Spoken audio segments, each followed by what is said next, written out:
coup, bonsoir à chacun, chacune. Bonsoir à celles et ceux qui nous suivent sur Internet. Soyez les bienvenus. Quelle grâce d'avoir Internet. On continue dans l'épître de Jacques. Ça fait plusieurs semaines qu'on est dans l'épître de Jacques et on est rendu à Jacques, chapitre 2, verset 14. Pour remettre un tout petit brin de contexte de Jacques, Jacques va écrire à des croyants et il va commencer en parlant de l'épreuve, que l'épreuve est un bien nécessaire dans la vie du chrétien, que l'épreuve produit la patience, la persévérance et la foi, et c'est important. L'épreuve, on parle des choses extérieures sur notre vie. Et ensuite, il parle de la tentation, qui sont les choses intérieures qui proviennent de notre cœur et qui nous tentent. Et juste après, au début du chapitre 2, Jacques va parler de cas très pratiques de faire des différences. Il s'est rendu compte que dans l'Église, on faisait des différences, on accueillait mieux le riche que le pauvre, et il dit c'est pas possible. Et là, on est rendu à peu près au verset 14, et on va lire ensemble. Mes frères, que sert-il à quelqu'un de dire qu'il a la foi s'il n'a pas les œuvres? La foi peut-elle le sauver? Très intéressant. Ça a été un sujet de débat pendant des années dans les milieux théologiques, mais on va essayer de l'expliquer de manière assez succincte et assez simple. Jacques ne décrit pas quelqu'un qui a la foi. Il décrit quelqu'un qui dit qu'il a la foi. Quelque chose d'important à comprendre. La question pourrait être, à quoi sert-il de prétendre être croyant si rien dans notre vie le montre? On vit dans un pays où on peut entendre librement une phrase que je trouve extraordinaire, tellement elle me semble déconnectée de la vraie vie. J'ai entendu ça plusieurs fois, je suis croyant mais pas pratiquant. C'est fou comme phrase quand même. Je suis croyant mais pas pratiquant.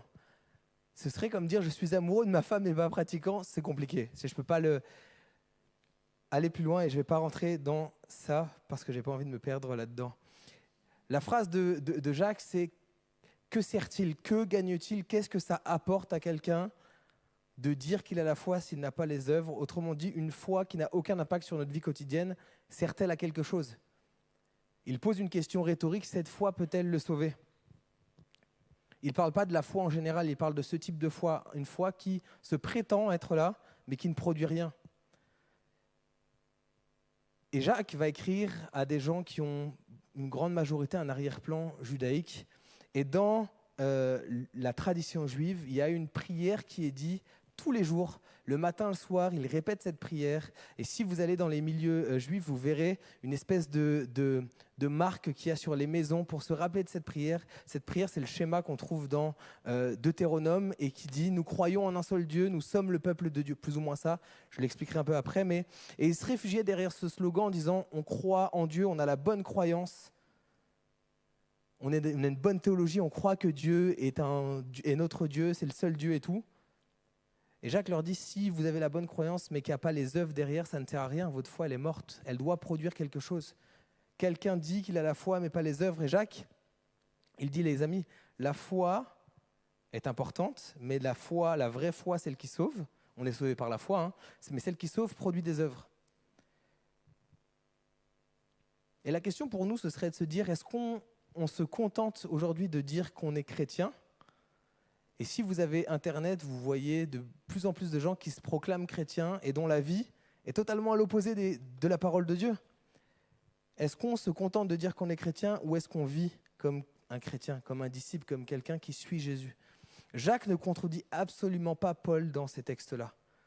Il ne s'oppose pas à la foi, il ne dit pas on est sauvé par les œuvres. Il s'oppose à la caricature de la foi. Une foi qui dit j'ai la foi sans les œuvres. Une foi qui est purement mentale. Paul va combattre le légalisme en disant qu'on gagne le salut. Le légalisme dit qu'on gagne le salut par la loi. Paul va dire comment on devient juste par la foi. Mais Jacques va combattre ce qu'on appelle l'antinomisme. La grâce permet de vivre comme je veux. Non. La grâce doit produire des œuvres dans ma vie. La grâce n'est pas une licence pour faire ce que je veux. Et Paul répond à la question comment devenir juste par la foi. Et Jacques répond à la question quelle est la vraie foi? Celle qui produit des œuvres. Une foi produit des œuvres. Jésus va le dire comme ceci, celui qui demeure en moi et en qui je demeure, celui-là portera du fruit. C'est une conséquence. Le fruit, l'œuvre, c'est une conséquence de la foi. Ce n'est pas dissocié, il n'y a pas les œuvres, les œuvres et la foi, les deux vont ensemble. Il continue au verset 15 et 16 en disant « Si un frère ou une sœur n'avait pas de quoi se vêtir et manquait de nourriture chaque jour, et que l'un de vous leur dise « Allez en paix, tenez-vous au chaud et mangez à votre faim sans leur donner ce qui est nécessaire au corps, à quoi cela servirait-il » Il prend un exemple très frappant qui parle à tout le monde. Il parle d'un frère ou d'une sœur, il ne parle pas d'un étranger, il parle de quelqu'un qu'on connaît, un frère et une sœur, quelqu'un de la maison. Il décrit nus, manquant de vêtements et de nourriture, donc les besoins les plus nécessaires de l'être humain. Il donne un cas très simple et il dit, si on voit quelqu'un là-dedans, et qu'on lui dit « Sois béni mon frère, sois béni ma sœur » sans pouvoir l'aider, ça ne sert à rien. Ça n'aide pas la personne. La réponse semble religieuse en apparence, « Sois béni », mais elle ne produit aucun fruit. C'est une belle formule de bénédiction, mais il n'y a pas d'engagement concret. C'est comme si je dis à quelqu'un qui est là, qui déménage et que je peux l'aider à déménager, je lui dis « Sois béni dans ton déménagement ». C'est bien, hein, mais ça ne l'aide pas. Ça ne va pas aider la personne à déménager, ça ne va pas produire du fruit dans la vie de la personne. C'est le décalage entre parole et acte et il doit y avoir une cohérence entre ça. Jacques parle à une église qui grandit, une église qui est au début, et il leur dit, les amis, la foi, votre foi doit porter du fruit. Votre foi ne doit pas juste être en parole. Votre foi ne doit pas se limiter à « je prie pour toi ». C'est bien de prier les uns pour les autres, il faut se saisir de ces moments. Mais si on peut aider, il faut qu'on le fasse. C'est la même chose que dire « on chante et j'aime ces chants, Jésus, je te suivrai, Seigneur, t'es le meilleur, Seigneur, t'es le numéro 1 dans ma vie ». Ok, c'est bien de le chanter et il faut le chanter, mais comment ça se manifeste dans ma vie ? Comment ça se manifeste dans ma vie ? Est-ce que je dis Jésus, t'es le numéro 1 dans ma vie, t'es le centre, mais je donne les miettes de mon temps à Dieu quand j'ai du temps, quand j'ai de l'énergie où je veux ? Il faut qu'il y ait une cohérence entre les deux. Seigneur, je te servirai toute ma vie. Puis dès qu'il y a un besoin, je vais laisser les autres le faire. Il faut qu'il y ait une cohérence entre notre foi et nos œuvres. Ça va de pair. Il continue au verset 17. Il en est ainsi de la foi, c'est une conclusion. Si elle n'a pas d'œuvre, elle est morte en elle-même. C'est une conclusion. Cette foi-là, la foi doit avoir les œuvres. La foi sans les œuvres est morte. C'est comme un corps sans souffle. C'est comme une apparence humaine sans vie. C'est comme pour les adolescents, un téléphone sans batterie et sans chargeur. Il est là, il est beau, mais il ne sert à rien. Donnez un téléphone sans chargeur à vos ados, si vous êtes parents d'ados. Vous verrez très vite l'utilité du téléphone, il n'en aura pas. Il y a toute l'apparence, il y a toute l'attirail du téléphone, du smartphone, mais il ne sert pas, il n'y a pas la vie dedans. Et Jacques dit une chose importante dans ce texte, il ne dit pas que cette foi-là, elle est faible. Il ne dit pas que cette foi-là, elle manque de maturité, il dit qu'elle est morte. C'est assez fort quand même comme terme. Elle est morte. C'est une foi qui n'existe que de nom, qui est incapable de transformer. Comme je vous disais tout à l'heure, Jésus le dit comme ça, celui qui demeure en moi et en qui je demeure, celui-là portera du fruit. Le fruit est la conséquence de notre relation avec Dieu. Jésus ne dit pas, l'élite qui demeure en moi et en qui je demeure portera du fruit. Les meilleurs qui demeurent en moi et en qui je demeure portera. Celui qui demeure en moi et en qui je demeure, celui-là portera du fruit. La conséquence d'une relation vivante avec Dieu, c'est de porter du fruit.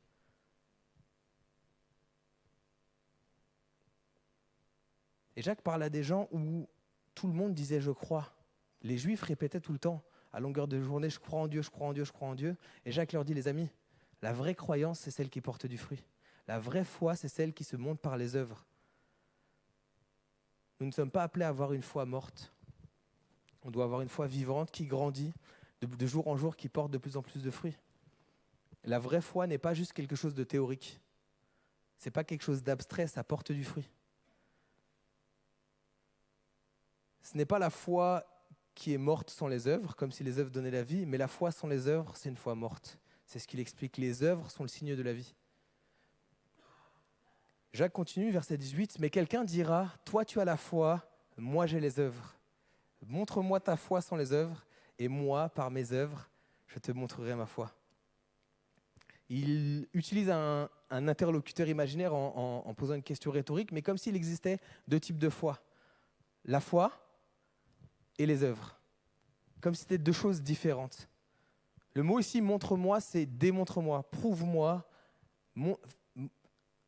comme une démonstration mathématique. Montre-moi comment tu peux avoir la foi sans les œuvres. Par définition, la foi est quelque chose d'intérieur, mais elle devient perceptible quand elle se manifeste par des œuvres. Quand est-ce que je sais qu'un pommier est un pommier? C'est quand il y a des pommes. Sinon, c'est un arbre. Mais s'il ne produit pas de pommes, il ne sert à rien. En tant que pommier, en tout cas. Et c'est corriger cette chose de, il y a ceux qui ont la foi et il y a ceux qui ont les œuvres. Certains chrétiens à cette époque-là revendiquaient une foi intérieure sans une obéissance véritable. Et Jacques leur dit non, non, non. Tu ne peux pas dire que être croyant sans non pratiquant, ça n'existe pas. C'est comme si aujourd'hui on disait il y a ceux qui croient et il y a ceux qui pratiquent. C'est pas possible. Toi, tu as le don de la foi, moi j'ai le don des œuvres. Les deux vont ensemble. La vraie foi se manifestera toujours par des œuvres. Toujours. Montre-moi ta foi sans œuvre et moi je te montrerai, je te démontrerai. J'ai noté, si la foi c'est quelque chose d'invisible, c'est intérieur, mais les œuvres sont visibles et c'est impossible de prouver la foi sans œuvres, mais les œuvres prouvent la réalité de la foi. J'ai peut-être perdu des gens, on est tard, on est le soir. Mais les œuvres prouvent la foi, les œuvres sont le témoignage. Comme la pomme qui sort, c'est le témoignage que l'arbre est un pommier, les œuvres sont le témoignage de notre foi. Tu crois qu'il y a un seul Dieu, tu fais bien, verset 19. Les démons le croient aussi et ils tremblent. Et il reprend la confession que je disais, le Shema. Le schéma, c'est « Écoute Israël, le Seigneur notre Dieu, le Seigneur est un. Tu aimeras le Seigneur de tout ton cœur, toute ton âme, toute ta force. Ces paroles que j'institue pour toi aujourd'hui seront sur ton cœur. Tu les inculqueras à tes fils et tu en parleras quand tu seras chez toi, quand tu seras en chemin, quand tu te coucheras et quand tu te lèveras. Tu les attacheras comme un signe sur ta main. Elles seront un fronton entre tes yeux. Tu les écriras sur les montants de ta porte, la porte de ta maison et aux portes de ta ville. » Et les Juifs perpétuent de génération en génération cette chose-là et tous les jours ils commencent leur journée, ils terminent leur journée en disant Dieu est un, j'aimerais Dieu de tout mon cœur, toute mon âme, et ils se répétaient ça, j'ai la bonne croyance.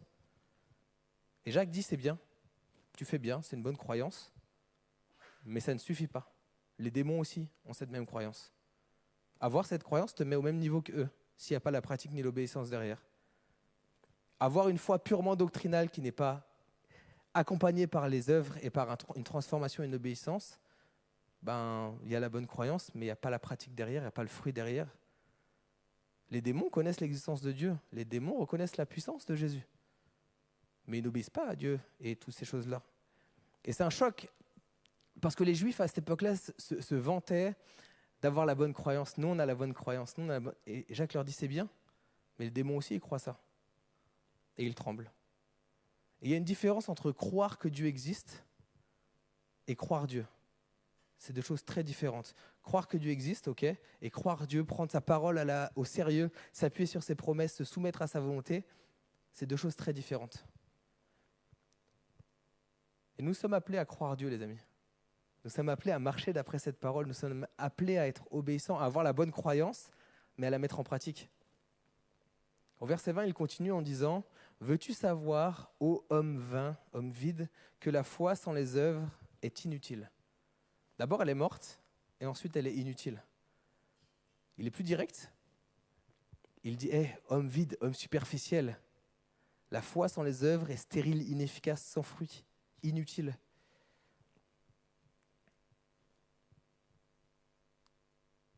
Et il y avait cette croyance encore à l'époque, qu'on peut avoir aussi maintenant, c'est les raisonnements théologiques qui visaient à dire Dieu regarde le cœur, on est sauvé par la foi, pas par les œuvres. C'est des phrases vraies, c'est vrai, mais qui étaient mal utilisées pour justifier une vie sans obéissance. Oh, mais je suis sauvé par la foi, je n'ai pas besoin d'obéir. Et Jacques leur dit, la foi elle est vide, on se trompe et on trompe Dieu quand on fait ça. Notre christianisme et notre marche avec Dieu ne peut pas être juste théorique. On ne peut pas avoir juste des bons concepts et pas d'obéissance.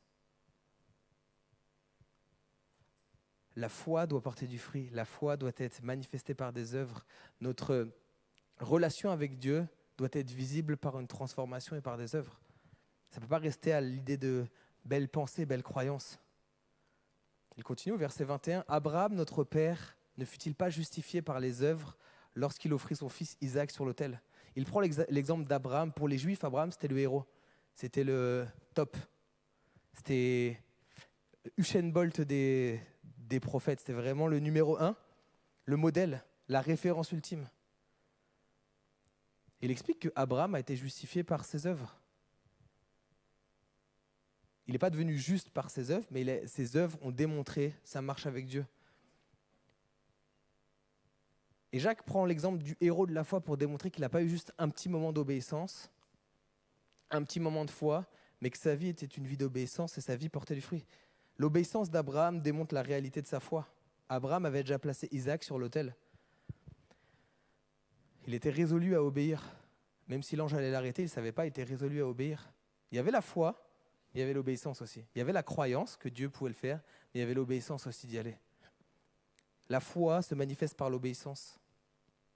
La foi porte du fruit et se manifeste par une obéissance à la parole de Dieu. Je ne peux pas dire je crois en Dieu, mais je ne crois pas ce que Dieu me dit. Soit je crois en Dieu, soit je ne crois pas en Dieu. John Piper a écrit ceci: nous sommes déclarés justes devant Dieu uniquement par la foi, mais cette même foi se justifie, se démontre devant les hommes par les œuvres. Notre foi doit nous pousser à agir, à être différents, à porter du fruit.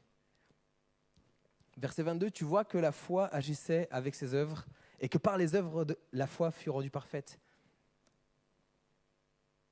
Il y a le verbe agissait avec ses œuvres, il y a une collaboration. La foi et les œuvres travaillent en collaboration.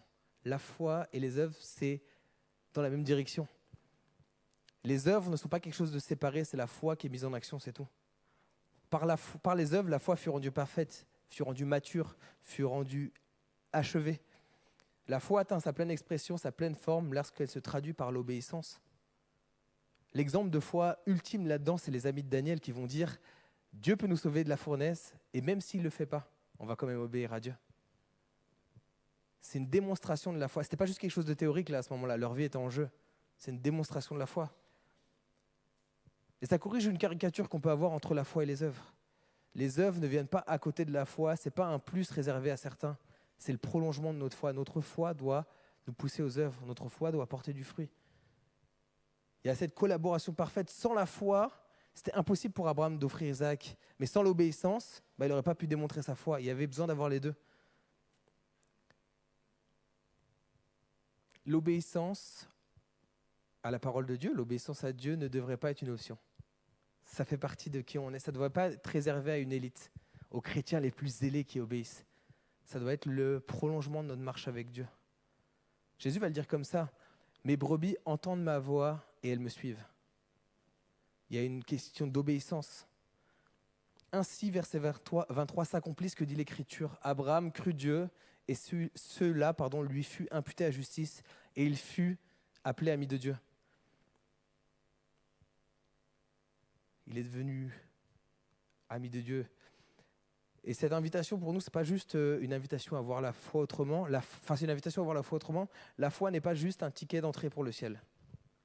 La foi, lorsque Jésus nous appelle, il nous dit « Suis-moi », c'est un appel à suivre Jésus, à marcher avec Jésus, à demeurer avec Jésus et à porter du fruit, à faire la différence. On est appelé à être la lumière du monde, les amis. On est appelé à être le sel de la terre. Verset 24, vous voyez, l'homme est justifié par les œuvres et non par la foi seulement. Comme si ce vous voyez était une conclusion de toute sa démonstration initiale. C'est le résumé de son argument. La foi qui nous sauve est une foi qui produit des œuvres. Cette foi vivante, ça répond à la question, on a la foi, donc pas besoin de ça. Ça fait écho à ce qu'il dit avant, on a la foi, donc on peut traiter les gens comme on veut. Non, non, non. La foi doit nous pousser à produire des œuvres. Paul dit, nous sommes sauvés par la foi, oui. Et Jacques dit, nous sommes sauvés par une foi qui reste pas seule, mais une foi qui produit du fruit. On est sauvé par la foi seule, j'ai noté ça, mais la foi qui sauve ne reste jamais seule. Elle est accompagnée de quelque chose. Et le problème, c'est et ces deux interprétations théologiques là, de Paul et Jacques répondent à deux questions. Il y a le légalisme, penser que nos œuvres ajoutent quelque chose au salut, et la licence, penser qu'il y a juste la foi, il n'y a pas besoin d'œuvres. Il faut qu'il y ait un équilibre entre les deux. La foi doit produire du fruit. Notre foi doit être vivante, notre foi doit transmettre quelque chose. C'est la foi qui justifie l'homme, mais ce sont les œuvres qui justifient la foi. Notre foi ne doit pas rester stérile. Verset 25, il va donner un autre exemple, l'exemple de Rahab. Rahab qui a été, par ses œuvres, par son action, par son obéissance et sa foi en action, qui a été justifié, qui a été intégré au peuple. Rahab la prostituée ne fut-elle pas justifiée par les œuvres lorsqu'elle reçut les messagers et qu'elle les fit partir par un autre chemin? Par son obéissance, par sa foi, elle a été justifiée. Et il termine tous ces exposés-là avec le dernier verset. Tout comme le corps sans esprit est mort, de même, la foi sans œuvre est morte. Et tout ça pour nous montrer et nous expliquer que notre foi doit produire du fruit, les amis. Celui qui demeure en Jésus et en qui Jésus demeure, celui-là portera du fruit, beaucoup de fruits. Nous sommes appelés à porter du fruit, nous sommes appelés à être une lumière. L'état du monde nous montre que le monde sombre de plus en plus dans les ténèbres. On a besoin de lumière, on a besoin de gens qui se lèvent partout où on est. Notre foi doit se démontrer par nos œuvres partout, à la maison, au travail, dans nos groupes d'amis, dans notre voisinage. Notre témoignage doit refléter notre marche avec Dieu. Notre témoignage doit être cohérent avec notre marche avec Dieu. Et notre foi doit porter du fruit. Alors j'aimerais nous encourager à prier dans ce sens-là quelques instants, si ça vous va. Personnellement, je ne suis pas là pour juger qui porte du fruit dans quel domaine, mais c'est entre Dieu et nous. Est-ce qu'on peut se lever quelques instants et prier, juste demander à Dieu de grandir dans cette foi qui porte du fruit, de grandir dans cette foi qui est vivante, soit accompagnée d'obéissance. Seigneur, merci, parce que tu es le cep. Et on veut demeurer attaché à toi, accroché à toi, Seigneur. Seigneur, je te prie que notre foi personnelle, notre marche avec toi puisse porter du fruit. Père, je te prie aussi qu'en tant qu'Église, notre attachement à toi puisse porter du fruit, Seigneur. Qu'on puisse être une lumière dans un monde qui est de plus en plus dans les ténèbres, Seigneur. Qu'on puisse refléter qui tu es et ton œuvre, Seigneur. Père, je te prie que nous ne nous satisfaisions pas juste d'une bonne croyance, mais qu'à la croyance, on ajoute l'obéissance et que le fruit puisse suivre cette obéissance, Seigneur. Fais-nous grandir, Seigneur, dans les œuvres que Dieu veut faire, Seigneur. Fais de nous des instruments entre tes mains, Seigneur, et qu'on ne se contente jamais juste d'avoir les bonnes croyances, mais qu'on puisse être obéissant aussi à cette parole, obéissant à ces bonnes croyances, Seigneur. Je te prie que notre foi puisse porter du fruit, un fruit qui t'honore, un fruit qui témoigne de ta grandeur et de qui tu es.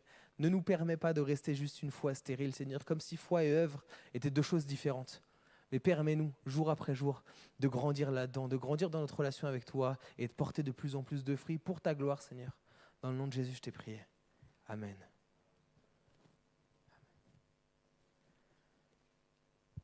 Amen. Bonne soirée à chacun, chacune. On se retrouve jeudi midi, jeudi après-midi pour la réunion du Bel Âge, vendredi pour les jeunes et dimanche matin pour le culte. À bientôt.